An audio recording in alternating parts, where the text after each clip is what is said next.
হারার Mahadev. Hi guys, কেমন আছো? আশা করি তোমরা সবাই খুব ভালো আছো, আমি খুব ভালো আছি। তো তোমরা সবাই টাইটেল আর থাম্বনেল দেখে বুঝে গেছো আজকে ব্লগটা কী নিয়ে শুরু করছি। তো আরেকটা কথা, তোমাদের সবাইকে জানাই গুড ইভিনিং। আর মোটামুটি 1 মাস পর চলে আসলাম নতুন একটা ব্লগ ভিডিও নিয়ে। তো বেসিক্যালি আমি এখন ছাদের থেকে ব্লগটা শুরু করেছি। তো দেখতে পাচ্ছ আমাদের এদিকে কতটা মেঘ করেছে। এখন এখন ঘড়িতে মোটামুটি 6:30 মতো বেজে গেছে, সূর্য ডুবে গেছে, বাট দেখতে পাচ্ছ পুরো অন্ধকার হয়ে যাচ্ছে, আরও মেঘে ঢেকে গেছে পুরো আকাশটা।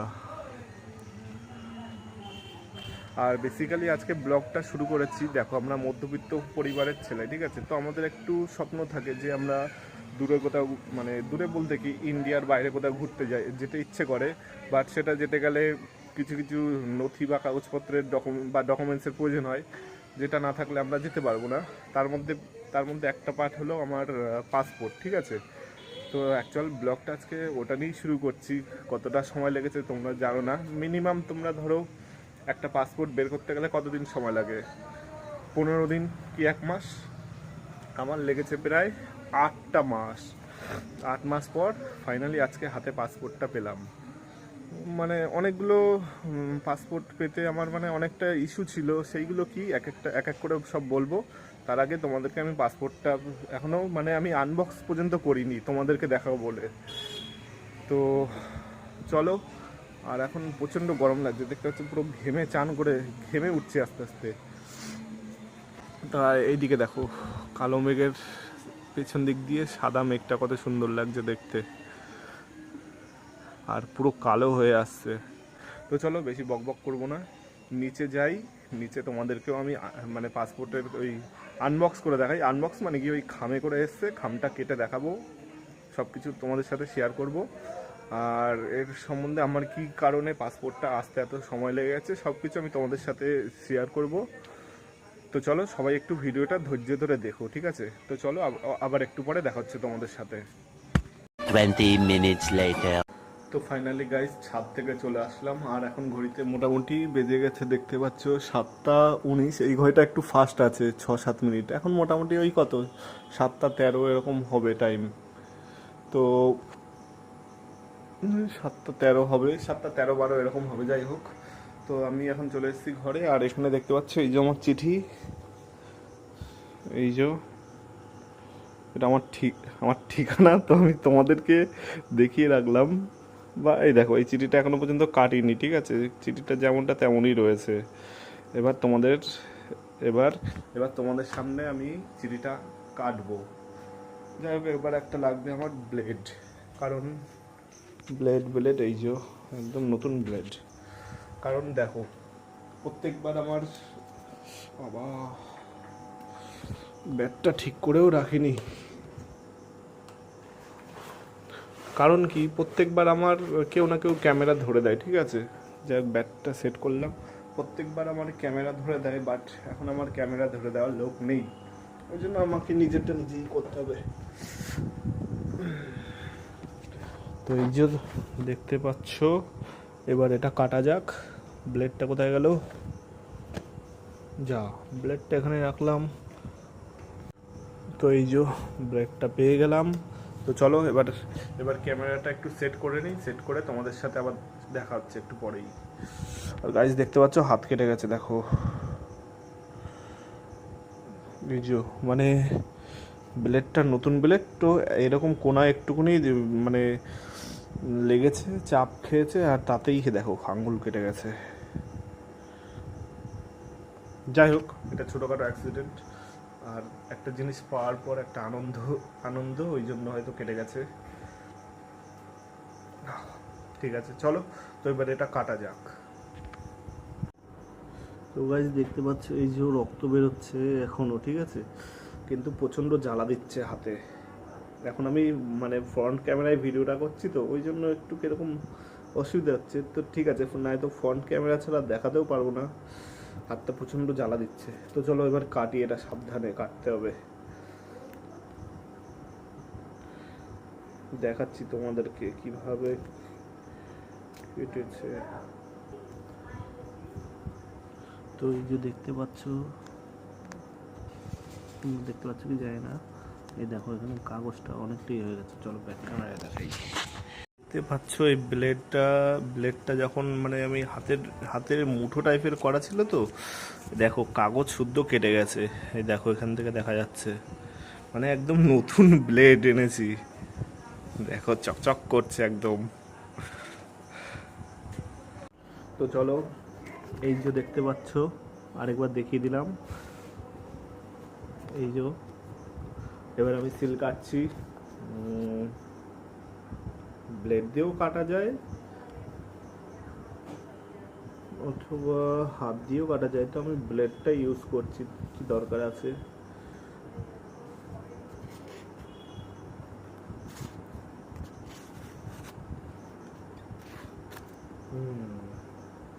এই যে কাটা হয়ে গেল, এই দেখো এবার 1 2 3 টেন টেন। এই দেখো, এই হলো আমার পাসপোর্ট। এই যে এখানটায় পিছনটায় ফাইল নাম্বার লেখা রয়েছে হয়তো, কিন্তু বাট এটা হয়ে গেছে, কি কোনো কারণে হয়তো ড্যামেজ হয়ে গেছে। কি কারণে হয়েছে কি করে বলি, কারণ আমার কাছে যখন এসছে পোস্ট অফিসের মাধ্যমে, তখনই এটা আমি মানে তখন তো আমি দেখলাম না, বাট কিন্তু এই প্যাকেটটা একটু ভেজা রয়েছে, ঠিক আছে, প্যাকেটটা ভেজা ছিল দুপুর টাইমে, হয়তো জল ঠল লেগে এরকম হয়ে গেল কি জানি না সঠিক। তো চলো আমি একটু দেখাচ্ছি তোমাদেরকে। রিপাবলিক অফ ইন্ডিয়া, আচ্ছা, ভেতরে সব স্ট্যাম্প মারা আছে, ওকে। আর এখানে হলো আমার মেন ছবি, দেখো ছবিটা কেমন এসছে, একদম বাজে এসছে ছবিটা। আর কি আছে, আর ভেতরে সব পেজ আছে, আর এখানে আছে হলো এখানে হলো আমার ঠিকানাটা দেওয়া আছে প্রপার।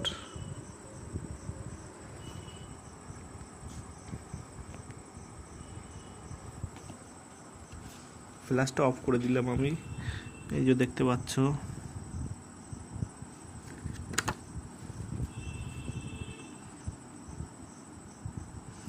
এখানে আমার ঠিকানা, আমার বাবা মায়ের নাম রয়েছে, আচ্ছা। আর এই সামনে রয়েছে, সামনে শুধু আমার নাম আর আমার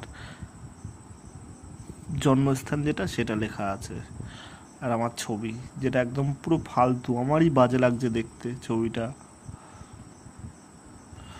আর হলো পেজ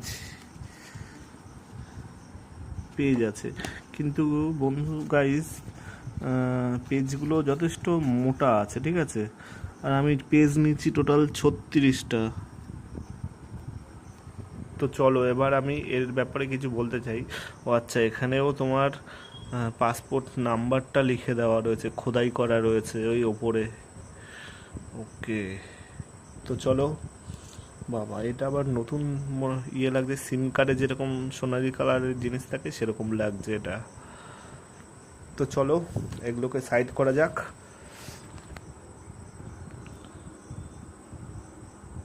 এবার আমি যেটা বলতে চাই তোমাদেরকে, এই যখন এই পাসপোর্টটা আমি ফার্স্ট অ্যাপ্লাই করেছি তোমার গেল বছর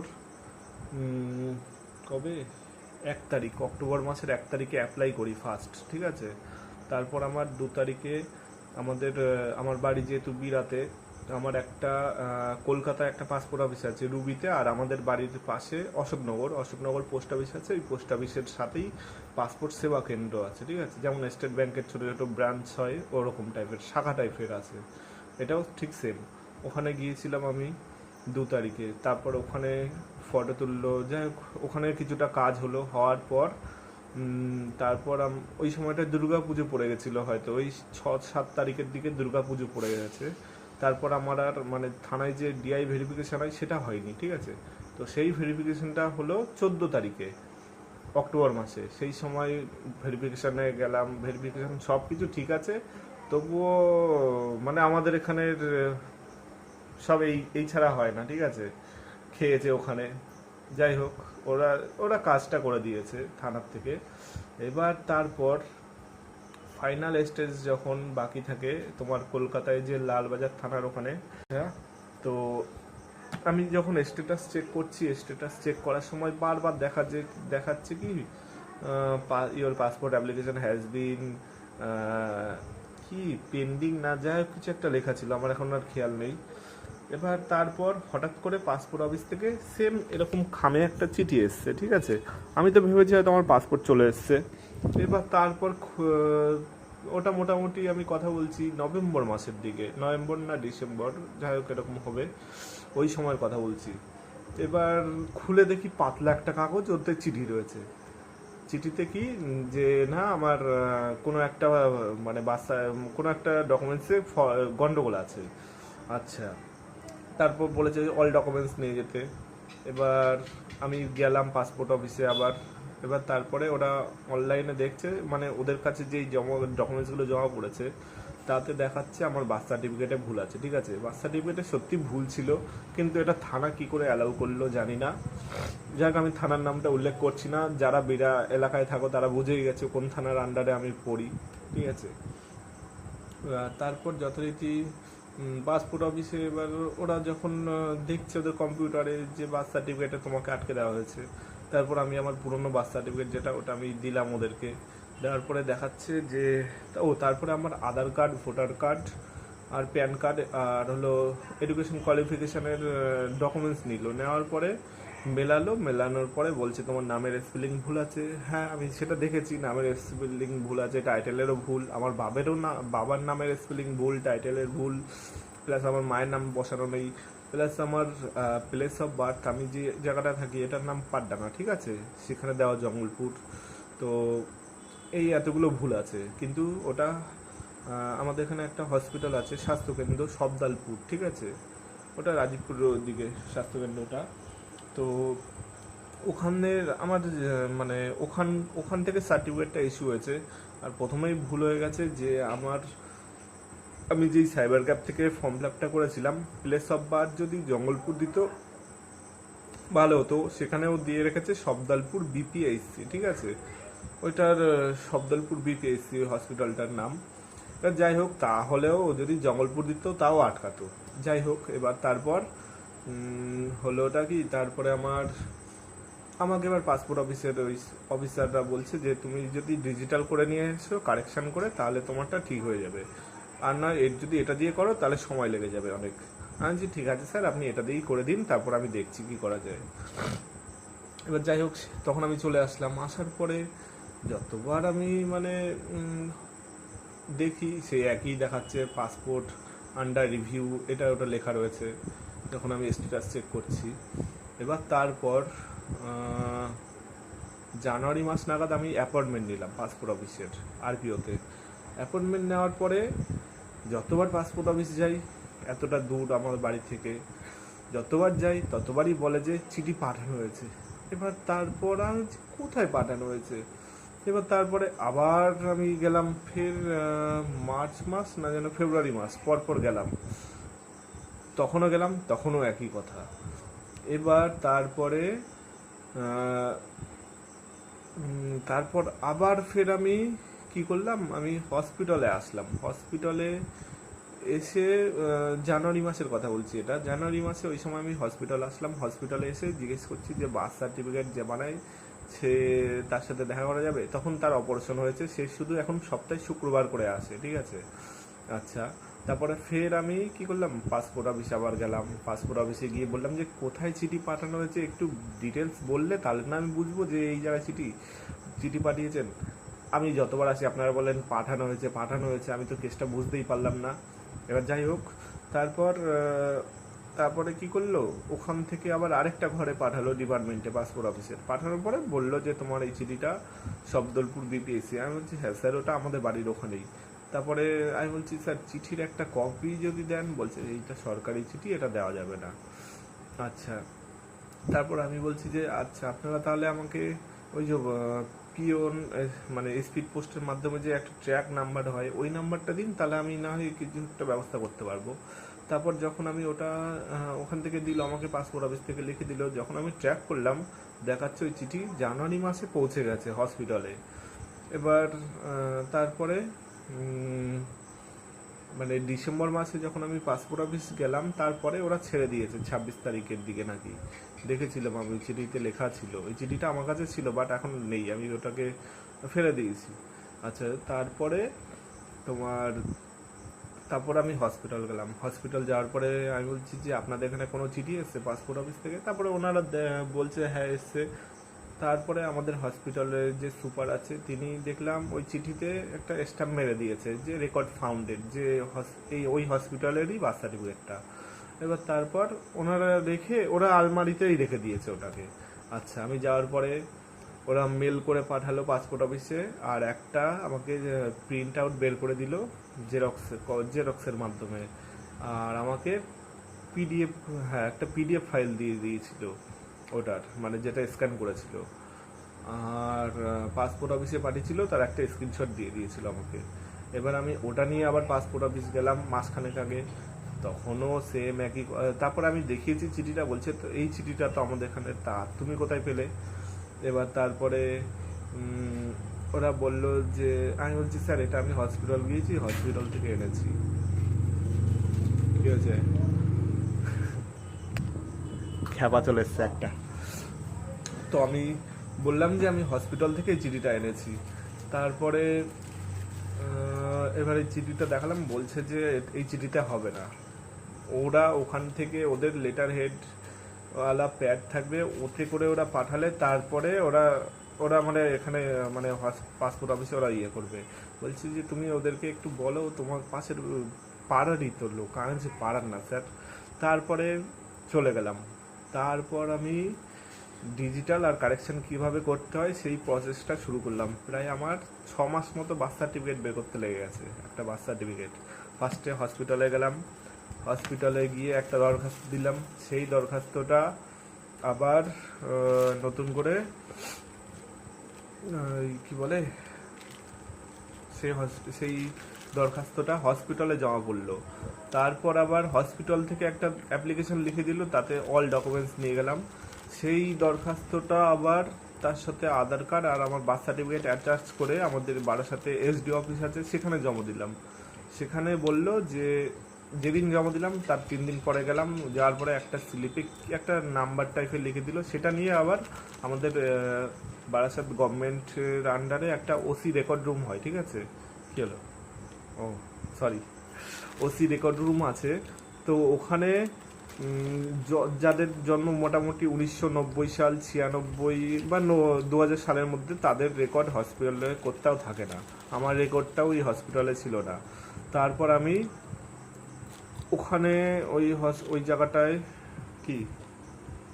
তারপর ওই রেকর্ড রুমে গেলাম। যাওয়ার পরে বলছে যে সময় লাগবে এটা বেরোতে, কারণ তোমারটা এত, আমার যেহেতু 1996 সালে জন্ম, বলছে যে তার আগে অনেক ডকুমেন্টস পড়ে আছে। আসলে কি ব্যাপারটা, আমাদের রাজ্যটা পুরো ঘুষে চলছে, ঘুষ ছাড়া এখানে কিছুই হয় না। এবার তারপর ওটা আমি জমা দিয়েছিলাম যখন, তো আমার যখন পাসপোর্টের এটা প্রসেসিংয়ে মানে পুরো আটকে ছিল, ওই সময় আমি বার্থ সার্টিফিকেটটা কারেকশন করা শুরু করেছি, ঠিক আছে? তো মোটামুটি কারেকশন করেছি আমি ফেব্রুয়ারি মাসের না যেন জানুয়ারি মাসের শেষের দিক থেকে। এবার যখন ফার্স্টে আমি হসপিটালে একটা জমা দিয়েছিলাম কাগজ, মানে ওতে সব উল্লেখ করা আছে, ওতে আমি কোনটায় আমার ভুল আছে না কি আছে সেগুলো আমি সব উল্লেখ করে দিয়েছি। সেখান থেকে আমাকে হসপিটাল থেকে একটা চিঠি লিখতে হলো, সেইটাই আবার আমাদের হসপিটালের যে রেজিস্টার আছে তার সই করালাম, সই করিয়ে বারাসাতে জমা দিলাম এসডিওতে। সেখান থেকে আবার আমাকে একটা কাগজ দিল, ওই কাগজে একটা রোল নাম্বার টাইপের লেখা আছে, ওটা আমি জমা দিয়েছিলাম ফেব্রুয়ারি মাসের 28 তারিখে। আচ্ছা, তারপর আমাদের যে বারাসাতের যে গভর্নমেন্ট অফিস আছে একটা, ওসি রেকর্ড রুম বলে, ঠিক আছে? তো ওই রেকর্ড রুমে সব নথি জমা থাকে, মানে যাদের জন্ম 1996 সাল বা 90 সালের, কোনো হসপিটালে ওই ডকুমেন্ট মানে ওই যে নথিগুলো হসপিটালে থাকে না। এবার ওখানে আমি বারবার গিয়েছি, যতবার যাই বলছি স্যার আমার খুব এমার্জেন্সি দরকার, ওরা বলে যে তোমার আগে অনেক অন্য লোকের দেওয়া আছে, এই সেই। এবার তারপর মাঝখানে আমার একটা এক্সাম পড়ে গেল। সেই সময়ও আমি বলেছি স্যার আমার এক্সাম আছে, আমার দরকার, ওইটা কাগজটা দিলে ভালো হয়। বলছে যে যাও এক্সাম দিয়ে আসো, তারপর দেখা যাবে। আচ্ছা, এক্সাম দিয়ে এসে তার ঠিক এক্সাম আমার ছিল বিএসএফ এর কত তারিখে, এপ্রিল মাসের দিকে আমার এক্সাম ছিল, ঠিক আছে, 9-10 তারিখে। এবার এক্সাম দিয়ে এসে আমি 16 তারিখ নাগাদ গেলাম, যাওয়ার পরে দেখি আমার কাগজটা রেডি হয়ে গেছে। আচ্ছা, আমি ওই একটা অ্যাপ্লিকেশন ছিল, ওই অ্যাপ্লিকেশনটা আর ওদের যে একটা স্লিপ টাইপের ছিল সেইটা আমি নিয়ে যাইনি বলে, আমার ফোনে ছিল, ওইটা নিয়ে যাইনি বলে দেয়নি। আচ্ছা, তারপরের দিন গেলাম, দেখলাম সাথে সাথে কাগজ বের করে দিল, আবার 200 টাকা ঘুষও দিতে হয়েছে, মানে ঘুষ ছাড়া কিছু চলে না। আচ্ছা, যাই হোক, এবার ওই কাগজটা পাওয়ার পর আমি তার মধ্যে আবার আরেকটা কাজ হয়েছে, কোর্টের এফিডেভিট লেগেছে আমার, মানে কোর্ট থেকে ফার্স্ট ক্লাস এফিডেভিট বের করতে হয়, নয়তো ওটা হবে না, কারেকশনটা হবে না। এবার সেখানে আমার বারাসাত কোর্ট আছে, আমাদের বারাসাত কোর্টে গেলাম, ওখানে 600 টাকা গেল। ওই এফিডেভিট যত রকম কাগজপত্র আছে সেই সব নিয়ে আবার ওই আমাদের ওই হসপিটালে গেলাম। বন্ধ হয়ে গেছে? ও আচ্ছা, হসপিটালে গেলাম, হসপিটাল যাওয়ার পর একদিন গেলাম হসপিটালে, সেখানে এফিডেভিট চেক করছে, ওই লোক বলছে যে মানে আমি সেই ব্যক্তি যে আমি মানে কোর্টের এফিডেভিট করছি, এটা উল্লেখ নেই বলে হলো না ওটা। ওই সময় গরমকালের ছুটি ছিল কোর্ট। আমি বেশ কিছুদিন আগের কথাই বলছি, মোটামুটি আজকে এটা জুন মাসের 25 তারিখ, আমি মে মাসের দিকের কথা বলছি, ঠিক আছে। তো ওরকম আবার আরেকদিন গেলাম কোর্টে, সেখানে আমার 200 টাকা গেল, মানে একটা এফিডেভিট করতে আমাকে দুবার করতে হলো, মানে কোর্টের চক্কর যে কেটেছে সে বুঝতে পারে। মানে আমি সকাল 10-11টার সময় গিয়ে আমি কোর্ট থেকে বাড়ি ফিরছি, প্রথম দিন ফিরেছি ভোর এই বিকেল 5:30-6টার সময়। আচ্ছা, সেকেন্ড দিন গেলাম, ওই আমার ওই যেহেতু ওই লেখাটা উল্লেখ নেই, তারপর গেলাম, যাওয়ার পর সেম 4:30-5টার সময় বাড়ি ফিরেছি, ওখানে 200 টাকা নিল। আচ্ছা, গেল। তারপর ঈশ্বরীগাছা হসপিটালে ফের আবার গেলাম, মানে ওই সবদালপুর, ওখানে যাওয়ার পর কোর্টের এফিডেভিটটা নিয়ে গেলাম। নেওয়ার পরে যে ওইসব দেখাশুনো করে বার্থ সার্টিফিকেটের, সে একটা অ্যাপ্লিকেশন লিখলো, ব্যাস। তারপরের দিন আবার ঈদ পড়ে গেল, এই বকরি ঈদ গেল কিছুদিন আগে, ঈদের জন্য ওই দিন আর পেলাম না ওই কাগজটা। মানে উনি একটা দরখাস্ত লিখে দেবে, দরখাস্তটায় খালি উল্লেখ থাকবে মানে কোনটা সঠিক আছে কোনটা ভুল আছে এটা উল্লেখ থাকবে, আর আমি বার্থ সার্টিফিকেট পেয়ে গেছি, আমি আমাদের এই পঞ্চায়েত থেকে, বাড়ির পাশেই পঞ্চায়েত আছে, তো সেটা উল্লেখ থাকবে। আচ্ছা, উনি শুক্রবার করে আসে, যাই হোক ওই শুক্রবারটা আমি গেলাম হসপিটালে, যাওয়ার পরে উনি লিখলো, লেখার পরে বলছে যে ওই যে রেজিস্টার আছে মানে আউটডোরের যে বসে, সে আসবে হলো মানে ঈদের দিন, তার 4 ঘন্টা ডিউটি করতে হয়। তো আসলো, সে আসার পরে উনি সই করে রেখেছে, আমি পরে শুক্রবার আবার গেলাম, যাওয়ার পরে আমাকে দিয়ে দিয়েছে ওই কাগজটা। আচ্ছা, তারপর আমি ফের ওই ডকুমেন্টসগুলো, অরিজিনাল কোর্টের এফিডেভিটগুলো, অরিজিনাল বার্থ সার্টিফিকেট যেটা আমার পুরনো ছিল সেটা আমি নিয়ে আমাদের পঞ্চায়েতে গেলাম। পঞ্চায়েতে যাওয়ার পর আমার টোটাল 345 টাকার একটা ভাউচার কেটেছে, ঠিক আছে। মানে যাদের আমার জন্ম যেহেতু, আমি একটা উদাহরণ দিয়ে বলি, 1996 থেকে 2025 সাল, তার জন্য 145 টাকা কেটেছে, আর একটা বার্থ সার্টিফিকেটের কপির জন্য 100 টাকা নিয়েছে, ঠিক আছে। আমি সেখানে 2টো বার্থ সার্টিফিকেট বের করেছি। এখন তোমরা জানো সবাই যে কম বেশি এখন সবারই ডিজিটাল বার্থ সার্টিফিকেট হচ্ছে, তাতে বারকোড উল্লেখ করা আছে। যাই হোক, এবার পঞ্চায়েতে একটা দরখাস্ত জমা দিতে হলো, তার সাথে ওই ভাউচারটা দেখলো, ভাউচারটা ওটাও জমা নিয়েছে পঞ্চায়েতে। আর যত ডকুমেন্টস ছিল, কোর্টের এফিডেভিট, তারপরে আমার আধার কার্ড, ভোটার কার্ড, মায়ের বাবার, এগুলো সব জমা নিল ওখানে, অরিজিনাল কোর্টের এফিডেভিটটাও নিয়ে নিল। নেওয়ার পরে বার্থ সার্টিফিকেট আমি পেয়ে গেলাম। এবার এটা হলো গেল শুক্রবারের কথা বলছি, গত শুক্রবার, মানে আজকে 25 তারিখ, আজকে হলো বুধবার, এর আগের সপ্তাহ কথা বলছি। এর আগের সপ্তাহে আমি বুধবারে বার্থ সার্টিফিকেটটা পেয়ে গেছি, আর শুক্রবারে পাসপোর্ট অফিস গেলাম, আমার অ্যাপয়েন্টমেন্ট নেওয়া ছিল যেহেতু। যাওয়ার পরে ওখানের যে মানে অফিসার আছে, তারা বললো বার্থ সার্টিফিকেটটা দেখালাম, দেখানোর পরে আমি সত্যি কথা বললাম যে স্যার আমি কারেকশান করে এনেছি, বার্থ সার্টিফিকেটটা দেখতে পারেন। দেখার পরে তারপরে আমি সবচেয়ে হলো মানে কি বলবো, ল্যাথখোর, ঠিক আছে। এটা আমি মানি, ল্যাথখোর আমি, যেহেতু এবার আমার ডেট ছিল পাসপোর্ট অফিসে 2:30টার সময়, ঠিক আছে, 2:30টার সময় ছিল সেখানে, 2:30টার সময় আমার অ্যাপয়েন্টমেন্টের টাইম ছিল। আচ্ছা, না সরি অ্যাপয়েন্টমেন্টটা রিপোর্টিং টাইম ছিল 2:30টায়, আর ওই যে টাইমটার মধ্যে যেতে হয় ওইটা ছিল মনে হয় 3টের সময়, ঠিক আছে। সেখানে আমি ঢুকেছি 3:30, দেখি বাইরে 10-15-20 জন মতো লোক দাঁড়িয়ে আছে লাইনে। সিকিউরিটি গার্ডে বললাম, বললো যে লাইনে দাঁড়াও। সেখানে ঢোকালো কটার সময়? 3:30-এর সময়।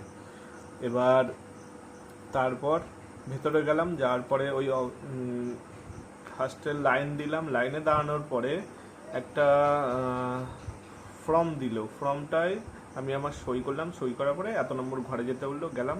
ওই স্যারকে যথারীতি ওই বার্থ সার্টিফিকেটটা দিলাম। দেওয়ার পরে উনি আবার আরেক জায়গায় পাঠালো। সেখান থেকে এবার বলছে যে কি হয়েছে, আমি বলছি এই কারণ আমার বার্থ সার্টিফিকেটের জন্য পাসপোর্ট আটকে রয়েছে।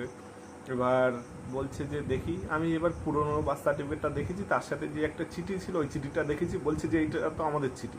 আমি বলছি হ্যাঁ স্যার, আপনার কাছে এসেছিলাম। বলছে তোমার পাড়ার লোক, তুমি একটু মিষ্টি ফিষ্টি খাইয়ে দেবে, হয়ে যায়। আমি বলছি না স্যার, ওরা ওরকমভাবে হবে না। তারপরে আমি বলছি স্যার দেখুন আমি ডিজিটাল করে এনেছি।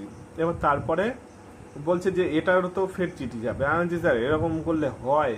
তারপরে দেখলো ওতে বারকোড আছে, ওই বারকোডটা স্ক্যান করলে এখন সব সাথে সাথে দিয়ে দেয় যে কোথার থেকে ইস্যু হয়েছে।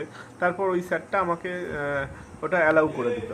অ্যালাউ করার পরে ফের পজ করতে একটু, এবার অ্যালাউ করলো। অ্যালাউ করার পরে ফের আমি প্রথমে যেই ঘরটা গেলাম ওই স্যারের কাছে নিয়ে গেল। ওই স্যার আবার বললো যে সব কিছু জেরক্স করে আনো, আধার কার্ড, ভোটার কার্ড আর হলো বার্থ সার্টিফিকেটের। এবার জেরক্স করতে গেলাম। জেরক্স করে আসার পরে ফের ওখান থেকে আবার আরেকটা ঘরে পাঠালো। সেখানে যাওয়ার পরে ও আবার দেখছি আমার ফার্স্টে যখন আমি পাসপোর্ট অফিসে গিয়েছিলাম একটা অ্যাপ্লিকেশন বেরিয়েছিল, ঠিক আছে, একটা মানে ওতে আমার ছবি ছিল, আরও সব ঠিকানা মিকানা ছিল। ওই কাগজটা বেরোনোর পর আমার বার্থ সার্টিফিকেটটা আবার স্ক্যান করলো। স্ক্যান না সরি, হ্যাঁ জেরক্স করেছি, ওটাই আবার কীভাবে স্ক্যান করলো। স্ক্যান করে নিয়ে তারপরে ফের আরেকটা টেবিলে পাঠালো। ওই টেবিলটায় মানে অলরেডি তখন 6টা বাজবে ভাব, কারণ পাসপোর্ট অফিস বন্ধ হয়ে যায় 6টার সময়। শুধু আমি একা একজন মানুষ ছিলাম ওই সময়, মানে এঘর ওপর করছি। এবার যাই হোক, তারপর পাশের একটা টেবিলে গেলাম। ওখানে যাওয়ার পরে উনি বলছে যে কি কি চেঞ্জ হবে। আমি বলছি প্লেস অফ বার্থটা চেঞ্জ হয়ে যাবে, আর হলো নামের স্পেলিংয়ের ওগুলো চেঞ্জ হয়ে যাবে। তারপর ফের ওই ঘর থেকে ফার্স্টে যেই ঘরে গিয়েছিলাম ওই স্যারের কাছে পাঠালো। ওই স্যার বলছে যে দেখলো, দেখার পরে বলছে এডুকেশন কোয়ালিফিকেশনের কি আছে। আমি বলছি বিএ পাসের তো সার্টিফিকেট আছে, বাট আমি কোনো সার্টিফিকেট আনিনি। এইবার আমি এসেছিলাম শুধুমাত্র পাসপোর্টের ফাইলটা বন্ধ করতে, কারণ দেখছি যদি আমার এই বার্থ সার্টিফিকেটে না হতো তাহলে আমি ফাইলটা বন্ধ করেই চলে যেতাম আজকে। তারপর আরেকজনকে ডাকলো ওই স্যার, বলছে যে বার্থ সার্টিফিকেটটা দেখার পরে বলছে ঠিক আছে ছেড়ে দিন, হয়ে যাবে। তারপরে শুক্রবার তখন 6:20 ফোনে মেসেজ আসলো যে পুলিশ ভেরিফিকেশন বেসিস আমার পাসপোর্টটা আবার নতুন করে পুনরায় সব কিছু হচ্ছে প্রসেসিংয়ে। তারপর শুক্রবার গেল, শনি রবি ওদের বন্ধ থাকে। যখন সোমবার আসলো তখন আবার ওটা স্ট্যাটাসটা চেঞ্জ হয়ে গেল 11টার দিকে। তখন দেখাচ্ছে যে তখন পাসপোর্ট আমার প্রিন্ট আর ল্যামিনেশন আর সই ঠই এইসবের কিছু একটা এরকম কিছু একটা দেখিয়েছে। আচ্ছা, বুধবারে যখন এই মঙ্গলবার যখন হলো, মঙ্গলবারে দেখাচ্ছে আমার পাসপোর্ট আমার রেডি হয়ে গেছে, আমার পোস্ট অফিসের মাধ্যমে ছেড়ে দেবে। মানে ওই যে ট্র্যাকিং নাম্বার সব রেডি হয়ে গেছে। আর আমার ফাইল নাম্বার একটা তৈরি, ফাইল নাম্বার আছে তোমরা দেখেছো হয়তো, তো ওইগুলো রেডি হয়ে গেছে। আচ্ছা, তারপর সোমবার হ্যাঁ মঙ্গলবারই দেখলাম ফোনে আবার মেসেজ আসলো যে পাসপোর্ট, মঙ্গলবার না সরি এটা সোমবারই ছিল, ঠিক আছে। সোমবার দুপুরে একরকম ছিল ওই যেটা বললাম, আর বিকেলবেলায় ওটা চেঞ্জ হয়ে গেছে। চেঞ্জ হয়ে মানে দেখাচ্ছি যে ওটা মানে স্পিড মানে পোস্ট অফিসে ওরা ছেড়ে দিয়েছে। তারপর সোমবার গেল, মঙ্গলবার গেল, আজকে ফাইনালি এই যে পেয়ে গেলাম পাসপোর্ট। প্রায় মানে আমি অ্যাপ্লাই করেছিলাম ফার্স্টে অক্টোবর মাসের 1 তারিখ, অক্টোবর থেকে আর আজকে হলো জুন মাসের 25 তারিখ, মানে 6টা মাস পর পাসপোর্ট পেলাম। বেশিরভাগ লোক পায় পাসপোর্ট 15 দিন কি 1 মাসে, সেখানে আমি 6 মাস না 8 মাস পর 8 মাস পর পেলাম। 2 weeks later. তো বেসিক্যালি তোমাদের একটাই কথা বলার, তো তোমরা আজকে ব্লগে দেখলে যে আপনার মাসখানেক আগে বিএসএফ হেড কনস্টেবলের মেডিকেল এক্সাম কমপ্লিট হয়েছে। তো এক্সাম কমপ্লিট হয়ে গেছে ভালোভাবেই। এবার বাকি আছে শুধুমাত্র মেরিট লিস্ট বের হওয়া, ঠিক আছে? ওটা হয়ে গেলে চাকরিতে জয়েন হয়ে যাব অ্যাপয়েন্টমেন্ট লেটার বাড়িতে আসলে, মানে অ্যাপয়েন্টমেন্ট মানে কি, জয়েনিং লেটার বাড়ি আসলে। আর তার আগে আরেকটা বলতে চাই, এবার যখন আমার এটা হলো 2022 সালের পরীক্ষা, ঠিক আছে? এবার যখন দেখছি যে এই পরীক্ষাটার এই লাস্ট স্টেজ বাকি আছে, তখন দেখছি যে কোনো মানে খবরই নেই, ঠিক আছে? তার জন্য আমি এই পাসপোর্টটা বানাতে দিয়েছিলাম, ঠিক আছে? তো এবার আমি দেখছি যদি এদিকে কিছু না হয় আমি বাইরে চলে যাব কাজের জন্য। তারপর দেখলাম যে আমার ওটারও অ্যাডমিট কার্ড দিয়ে দিল, ওটারও পরীক্ষা দিয়ে আসলাম, আস্তে আস্তে এদিকে পাসপোর্টও হয়ে গেল আমার। তো মানে আমি চাই যে চাকরি পেলে, ঠিক আছে, বাড়ি আসবো, বাড়ি এসে আমি বিদেশে ভ্রমণ করতে যাবো, কারণ আমার ঘুরতে খুব ভালো লাগে, খুব। এরকমই যখন একটু সময় পাবো বাড়ি এসে তখনই ঘুরতে চলে যাবো এদেশ ওদেশ, ঠিক আছে? তো চলো আবার একটু পরে দেখা হচ্ছে। বেসিক্যালি এই কথাটা বলার জন্য আমি আবার আসলাম। তো চলো আবার একটু পরে দেখা হচ্ছে তোমাদের সাথে। 1 week later. তো ফাইনালি গাইস আমি মোটামুটি লাস্ট 25 তারিখ ব্লগটা করেছিলাম, তারপর আর ব্লগটা কমপ্লিট করতে পারিনি। আর আজকে হলো 29শে জুন, ঠিক আছে? আজকে হলো রবিবার, আর আগের দিন বুধবার লাস্ট ব্লগটা করেছিলাম। তো তারপর ভিডিওটা আর কিছু কারণবশত আর কমপ্লিট করা হয়নি। আর আজকে আমি একটা জায়গায় গিয়েছিলাম অষ্টম প্রহরে আমডাঙ্গাতে, ঠিক আছে? তোমরা যারা যারা আমার বাড়ির আশেপাশে থাকো তারা হয়তো আমডাঙ্গাটা চেনো, ঠিক আছে? সেখান থেকে অষ্টম প্রহর থেকে বাড়ি ফিরলাম, এখন বাজে মোটামুটি 11টা 20 হয়ে গেছে। তো বাড়ি এসে এখন ব্লগটা আবার কন্টিনিউ করছি। তো তোমাদেরকে বেসিক্যালি এটাই বলার ছিল, তোমরা সবাই একটু কমেন্ট করে বলবে, ঠিক আছে? যে তোমরা আমার ব্লগে কোন দেশে আমি যেতে ঘুরতে চাই, সবাই একটু কমেন্ট করে বলো, ঠিক আছে? তাহলে আমি চেষ্টা করবো যাওয়ার সেই দেশে। তো আর ভিডিওটা বেশি বড় করবো না, ভিডিওটা ভালো লাগলে লাইক কমেন্ট শেয়ার করে দিও। আর যারা যারা আমার চ্যানেলটা এখনও সাবস্ক্রাইব করোনি তো তাড়াতাড়ি সাবস্ক্রাইব করে দিও। আর যারা যারা ফেসবুক থেকে দেখবে ভিডিওটা, তাহলে ফেসবুকে পেজটা একটু ফলো করে দিও। তো চললাম বন্ধুরা, সবাই ভালো থেকো, সুস্থ থেকো, টাটা। তোমাদের সাথে আরেকটা নতুন একটা ব্লগে আবার দেখা হচ্ছে খুব শিগগিরই। তো ততক্ষণের জন্য ভালো থেকো, টাটা।